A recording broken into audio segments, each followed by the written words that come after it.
여호와께 감사하라. 그는 선하시며 그의 인자하심이 영원함이로다. 아멘. 우리 지난 시간에 예배가 한 사람의 삶을 어, 능가할 수 없고 또 삶이 또 예배를 능가하는 삶이 없다라고도 말씀을 드렸습니다. 한 사람의 그 예배 수준이 결국 인생의 수준과 질을 결정한다라고도 말씀을 드렸죠. 그래서 누구든지 어떤 사람이든지 또 어떤 교회든지 예배가 살아난다면 소망이 있다라고 말씀을 드렸습니다. 오늘 이 역대상 16장 34절의 말씀은 사실은 7절부터 36절까지의 그 다윗의 장막에서 그 예배를 이렇게 드려라라고 하는 그 예배 지침을 담고 있어요. 그래서 7절부터 36절을 다 읽기가 너무 부담스러워서 그중 가장 핵심적인 단어 34절을 뽑아봤습니다. 여러분, 다윗의 장막, 바로 그 다윗이 이스라엘의 영적인 그 암흑기라고 할 수 있는 사사시대를 끊어내고 영적인 부흥과 회복의 시대. 그래서 이스라엘이 실질적으로 강력한 그 군사적으로, 정치적으로, 경제적으로 했던 그 부강한 나라의 그 이면에는 바로 영적인 부흥도 있었던 거죠. 그 영적인 부흥의 핵심은 사실 다윗의 장막이었고, 다윗의 장막이 오베데돔 집에서 예루살렘으로 왔을 때, 그때 이 4천 명의 레위인들을 가지고 24시간 장막의 예배를 드리면서 그때 제일 먼저 예배는 이렇게 드려라라고 했던 것이 역대상 이 16장 7절부터 37절의 내용입니다. 여러분, 그렇다면 여기 굉장히 중요한 것이 있겠죠. 그런데 제가 먼저 살펴보고 싶은 것은 바로 다윗의 예배의 삶에 대해서 좀 살펴보고 싶은 겁니다. 여러분, 다윗은 그 밧세바를 범한 이후에 우리아를 죽이죠. 그리고 나서 나단이라고 하는 그 선지자로부터 책망을 받습니다. 여러분, 그런데 그때 사무엘상 12장 13절부터 16절에 그때 당시 상황을 묘사하고 있어요. 제가 읽어드릴게요. 다윗이 나단에게 이르되 내가 여호와께 죄를 범하였노라 라고 해요. 어떤 토를 달지 않아요. 내가 죄를 범했습니다. 인정해.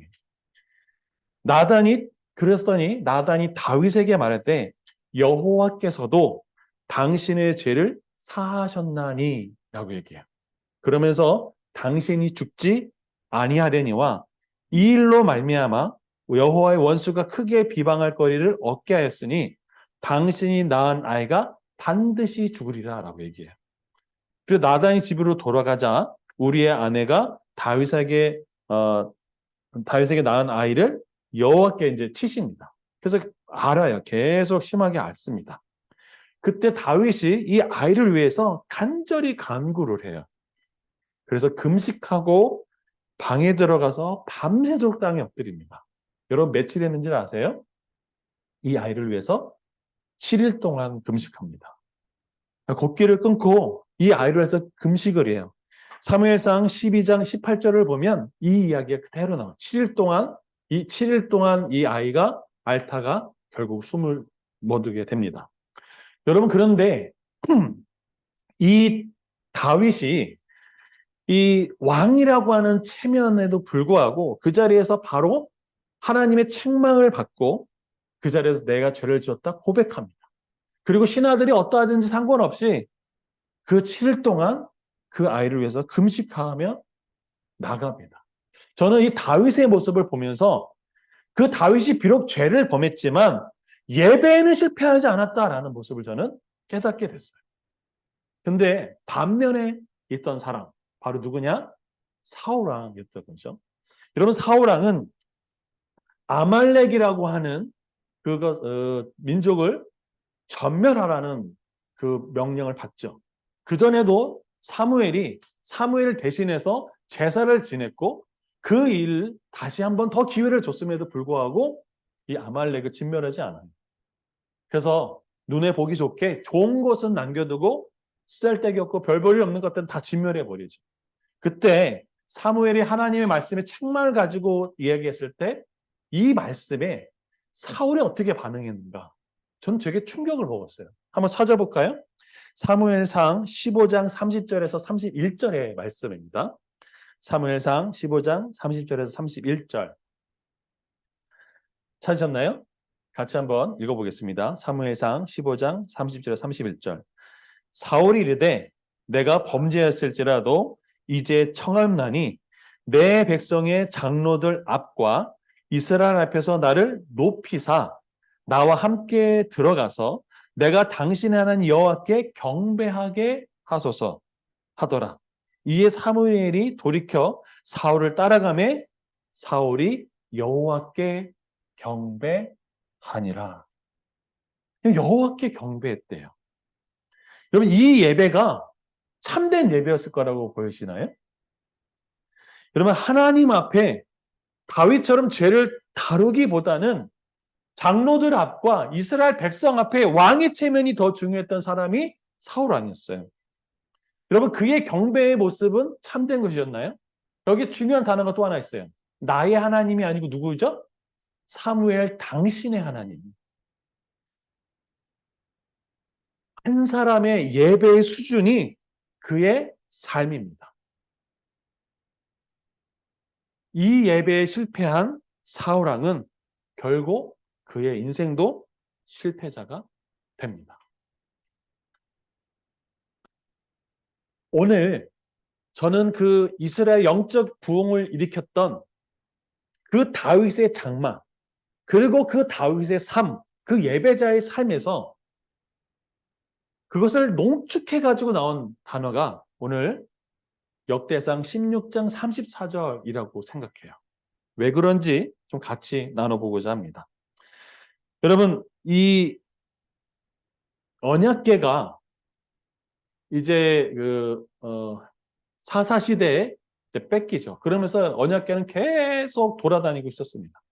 그래서 다윗 시대 기랏 여라이라는 곳에서 이제 다윗이 왕이 오르면서 예루살렘으로 이 언약궤를 가지고 오죠. 근데 그때 다윗이 3만 명이라는 그 사람들을 동원해서 그 모든 행사를 준비해요. 그럴 때 우사라고 하는 사람이 이 그 언약궤를 수레에다가 이제 덜덜덜 하고 오다가 결국은 어떻게 되냐면 언약궤가 쓰러질 때 우사가 그걸 잡으면서 우사가 완전히 갈기에 찢기죠. 여러분, 우사는 죽었다고 치더라도 이것을 준비하고 계획하고 모든 행사를 주관했던 다윗의 입장에서 보면 3만 명 앞에서 이게 무슨 망신이에요? 무슨 정치적인 어려움이에요? 여러분, 그런 여러분은 어떻게 생각하시겠습니까? 우리 큰 행사를 많이 주관하셔야 되는 우리 권사님. 만약에 이런 일이 벌어졌다, 대형 사고죠. 이건 완전히 대형 사고. 사람이 죽었어요. 여러분, 그런데 거기서 모든 행사가 완전히 파국을 맞고요. 거기서 이제 오베데돔 집에 뒀는데 그 오베데돔 집이 축복을 받습니다. 이 이야기는 뭐냐면 다윗의 삶이 지금 역대상 16장 7절에서 36절은 이제 그 오베데돔 집에서 다윗의 장막으로 들어온 것들을 보여주는 거예요. 그러니까 이 다윗의 장막 전에 이미 그런 파국을 한번 경험했던 거죠. 결국 예배자 다윗에게 삶은 결코 만만하지 않았어요. 쉽지 않았다고. 그렇죠? 여러분 그런데 이 다윗의 장막에 예배 지침이라고 할 수 있는 역대상 16장 7절부터 36절은 좀 되게 특이해요. 뭐가 특이하냐? 36장 8절부터 22절은요. 시편 105편 1절부터 15절의 말씀입니다. 그리고 23절부터 33절은 시편 96편 1절부터 13절의 내용입니다. 그리고 34절은 그 안에 딱 들어있어요. 그런 다음에 35절부터 36절은 시편 106편 47절과 48절 말씀이에요. 그 시편에 있는 말씀들이 요게 딱 들어온 거예요. 여러분, 그런데 그것이 예배 지침이에요. 저만 흥미롭죠? 여러분, 그런데 이 4,000명의 예배자들, 24시간 드리는 이 예배자들에게 제일 먼저 다윗이 내렸던 예배의 지침이 뭐냐? 7절 다 같이 한번 읽어보겠습니다. 시작. 그날에 다윗이 아삭과 그의 형제를 세워 먼저 여호와께 감사하게 하여 이르기를. 뭐라고요? 먼저 여호와께 감사하여 이르기를. 좀 전에 무슨 상황이 있었다고요? 3개월 전에 우사가 죽고 모든 행사가 스톱되는 그런 파국의 일들이 있었지만, 그럼에도 불구하고 뭐라고요? 먼저 여호와께 감사해요. 여러분, 인생을 여는 열쇠가 있다면, 예배를 여는 열쇠가 있다면 저는 먼저 여호와께 감사하는 거라고 생각합니다. 아멘? 네.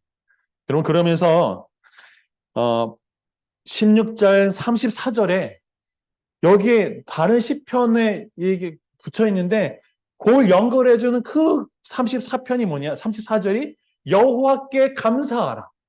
그는 선하시며 그의 인자하심이 뭐하다고요? 영원함이라 그래요. 그는 선하시고 그의 인자하심이 뭐라고요? 영원하다. 그래서 감사하라는 거예요. 여러분은 하나님이 내 인생 전체를 통틀어서 먼저 감사할 수 있는 분입니까? 여러분을 향한 하나님의 선하심과 인자하심이 영원하십니까? 다윗이 그걸 노래하고 있어요. 여러분, 그런데 역대상 16장 8절부터 15절은 너는 여호와께 감사하라 그러면서 뭐를 나가냐? 여호와께 감사하라, 하나님의 이름을 불러라, 만민 중에 알려라, 그를 찬양해라, 그를 자랑해라, 마음이 즐거워하라, 구할지어다, 얼굴을 찾을지어다, 여호와를 기억할지어다라고 쫙 얘기해요. 하나님의 성품을 쭉 얘기를 하고 있어요. 여러분, 그런데 다윗은요, 그 다음에 뭘 얘기하냐면 한 사람의 인생이 아니고 이스라엘 전체의 역사를 얘기하고 있어요. 그 역사 속에 뭐라고 얘기하느냐? 여러분, 우리 12절, 13절을 한번 읽어보겠습니다. 시작. 그의 종 이스라엘 후손 곧 택하신 야곱의 자손 너희는 그의 행하신 기적과 그의 이적과 그의 입이 법도를 기억할지어다. 너희는 뭐 할지어다? 기억할지어다. 인생 속에 행하신 너희 하나님의 백성들아, 이스라엘 백성들아, 예수님을 믿는 성도들아, 뭐 하라고요? 기억하라 라고 하는 거예요. 인생에게 베푸신, 역사 속에 베푸신 그 하나님의 이적과 기적을 기억하라 라고 얘기해요. 그러면서 뭘 얘기하냐면 16절부터 22절에는 바로 구체적인 사람들이 나와요. 누구 나오냐면 아브라함, 이삭, 야곱이 나옵니다. 그러면 이들이 아주 미약하게 시작했어요. 아브라함 한 사람을 통해 시작했어요.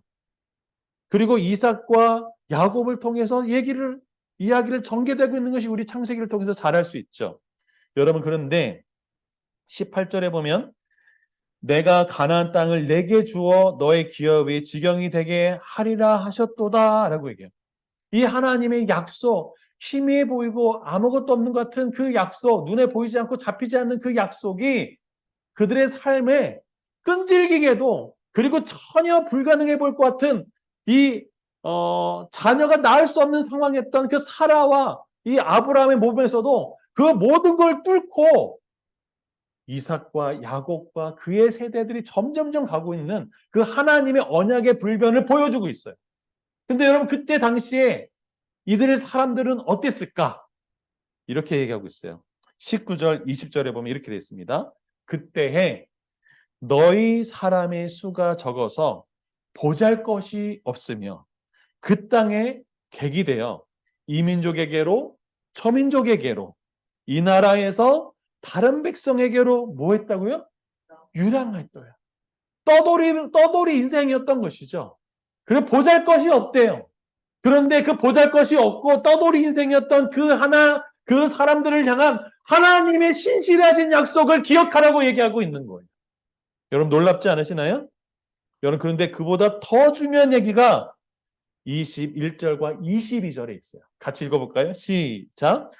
여호와께서는 사람이 그들을 해하기를 용납하지 아니하시고 그들 때문에 왕들을 꾸짖어 이르기를 나의 기름 부은 자에게 손을 대지 말며 나의 선지자를 해하지 말라 하셨도다. 나의 선지자가 누굴까요? 아브라함이에요. 아브라함이 그 왕들에게 선지자로 세웠다고 얘기하고 있어요. 그래서 동시에 누굴까요? 하나님께 기름 부음 받았던 사람 누구? 다윗. 여러분 다윗도 그랬고 아브라함도 그랬고 거기 아주 중요한 요소가 있어요. 보잘것이 없었어요. 예, 다윗도 보잘것이 없는 목동이었어요. 목동은 이스라엘 직업 중에 가장 천한 직업이 목동이었습니다. 그렇게 보잘것이 없고 여기서 저기서 유랑했다고 했죠. 예, 다윗도 사울을 피해서 여기저기 이 나라 저 나라 유랑했던 사람이에요.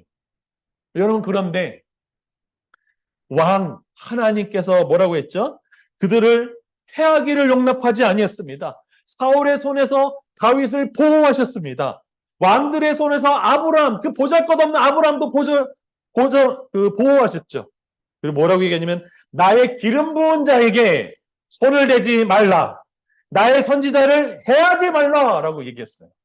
그러면 하나님이 나의 기름 부은 자, 하나님이 성령을 입은 자들에게 해하지 말라. 여러분 이게 이스라엘 역사예요.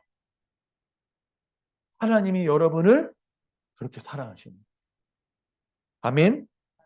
여러분 그러면서 이 어려운 삶의 순간들을 하나님께서 헤쳐나가게 하셨고 그래서 또다시 어떻게 얘기하냐 25절부터 뭐라고 얘기 23절 24절 선포하라 선포하라 얘기하면서 25절 여호와는 위대하시니 극진히 찬양하라 라고 하면서 영광을 돌릴지어다 경배할지어다를 쭉 얘기하는 것이 어디까지라고요?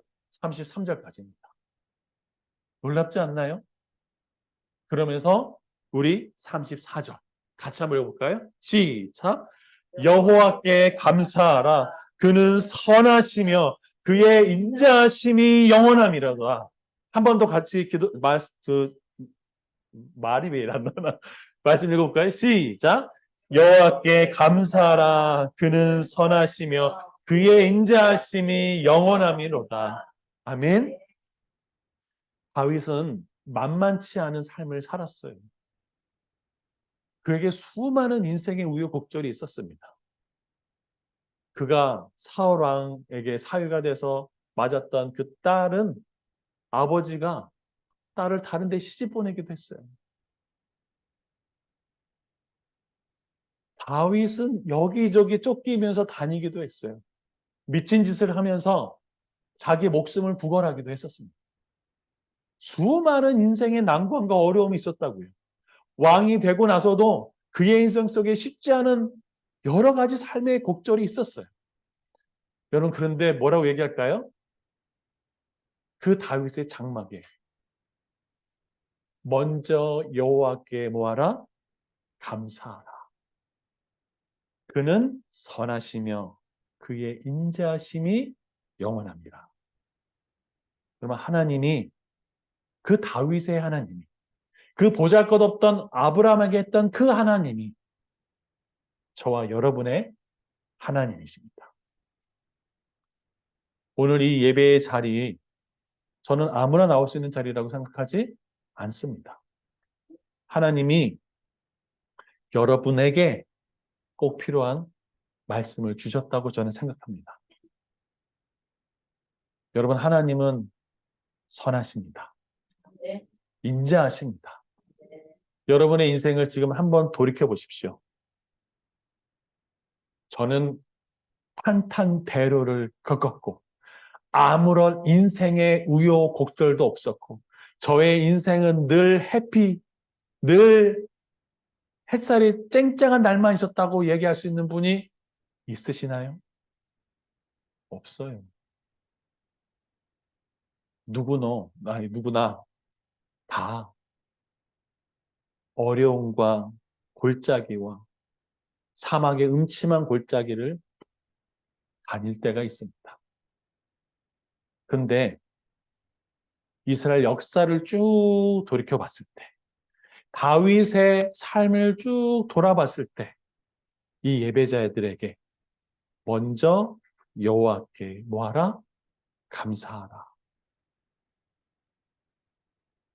사울왕은 그 죄의 현장에서 죄를 다루기보다는 나의 체면, 왕, 그렇게 했던 그 경배 하나님 받아주셨을까요? 예배의 수준이 우리 인생의 수준을 결정합니다. 똑같이 다윗이 더 안 좋은 죄를 졌을 때 하나님, 저 죄를 범했습니다. 그 진실된 고백이 하나님께 바로 응답하죠. 너의 죄가 사함을 받았도다. 여러분, 우리 인생 속에 우리는 완벽하지 않습니다. 우린 다 연약합니다. 그러나 하나님께 기름 부음 받은 자를 손대게 하지 못하시는 그 하나님의 보호하심이, 우리 아까 불렀던 찬양처럼 내 영혼이 안전하는 그 은혜가 있을 거라 생각합니다. 지금 사망의 음침한 골짜기를 다닐지라도 그럼에도 불구하고 나를 사랑하시는 그 하나님의 사랑은 오늘도 저와 여러분 속에 있습니다. 그러면서 35절과 36절은 놀라운 찬양을 얘기하고 있어요. 너희는 이르기를 우리의 구원의 하나님이여 우리를 구원하여 만국 가운데서 건져내시고 모으사 주의 거룩한 이름에 감사하며 주의 영광을 드높게 하소서 할지어다. 그래요. 내가 사망의 음침한 골짜기를 다닐지라도 그 하나님이 뭐 하신다고요? 우리를 구원하시고 건져내셔서 우리를 하나님은 하나님이 인자하신 분이다라고 고백하도록 우리를 만드시는 분이라고 마지막 35절과 36절에 이야기하고 있죠. 그리고 36절에 여호와 이스라엘 하나님을 영원부터 영원까지 뭐 하라고요? 송축하라 라고 얘기하는 것이죠. 여러분, 이것이 예배입니다. 예배의 지침이었어요. 아멘. 다윗의 장막을 딱 설치했을 때 그 인생 속에 다윗의 예배의 지침은 여호와께 먼저 감사하라는 거예요. 내 인생을 돌아보고 이스라엘 역사를 돌아봐도 하나님이 신실하심과 보호하심이 있다는 거죠. 그리고 우리를 구원하시는 하나님의 은혜, 바로 저와 여러분이 있습니다. 제가 가만히 저를 생각해 봤어요. 근데 부정적으로 앞날을 그려보면 한없이 부정적으로 그려지더라고요. 여러분, 근데 제가 이렇게 해서 그려봤어요. 이것도 되고 저것도 되고 이런 것들이 있는 얼마든지 긍정적으로 볼 수 있더라고요. 근데 제가 깨달았어요. 내가 어떻게 보느냐가 굉장히 중요하구나. 그렇다면 내가 어떤 삶을 열 것인가? 여호와께 먼저 감사하라. 그는 선하시고 인자하심이 영원하니로다. 제가 오늘 아침 새벽에 나오는데 어제 밤부터 꾸물꾸물하고 막 비 올 것 같기도 하고 막 그러더라고요. 아니나 다를까 이렇게 먹구름이 쫙 꼈어요. 그런데 제가 딱 나오는데 이 먹구름으로 둘러싸여 있는데 동그랗게 구멍이 이렇게 나서 거기 태양이 이렇게 싹 올라오는 것을 봤어요. 제가 오늘 카톡에다 올렸습니다. 하나님 정말 놀라운, 정말 화가시다. 어떻게 이렇게 했을까? 그래서 제가 하나님의 작품의 이름을 감히 지었습니다. 먹구름 속의 희망. 여호와께 감사하라. 그는 선하시고 그의 인자하심이 영원하미로다. 아멘. 여러분, 예배가 그 예배의 수준, 예배의 질이 한 사람의 인생의 수준과 질을 결정합니다. 예배를 능가하는 삶도 없고 또 삶을 능가하는 예배도 없습니다. 누구든지 어떤 상황이든지 어떤 교회든지 예배가 살아나면 소망이 있습니다. 오늘 다윗의 장막의 예배 지침은 무엇입니까? 먼저 감사하라. 우리 인생이 때로는 보잘것이 없고 객이 되어 어려운 시간을 보낸다 할지라도 여러분, 하나님의 약속은 신실합니다. 하나님이 보호하십니다. 하나님이 구원하시고 건져 주십니다. 아멘. 우리 시간에 그 하나님 찬양하고 그 하나님께 기도하고 하나님, 정말 하나님은 선하시고 인자하심이 넘칩니다. 내가 그 하나님을 자랑하고 선포하고 기억하겠습니다. 라고 같이 나갔으면 좋겠습니다. 아멘. 우리 시간에 좀 같이 기도할까요? 하나님, 나와 함께 해주시옵소서. 내 인생 속에 하나님으로 인해서 내가 기뻐하고 감사하며 나가게 해주시옵소서. 사랑하는 하나님, 사랑하는 하나님, 내 인생에 어려운 시절이 있다 할지라도 예배만은 실패하지 않게 해주시옵소서. 그 예배의 자리 놓치지 않게 해달라고 우리 지금 같이 한번 기도하며 나가겠습니다. 기도하겠습니다.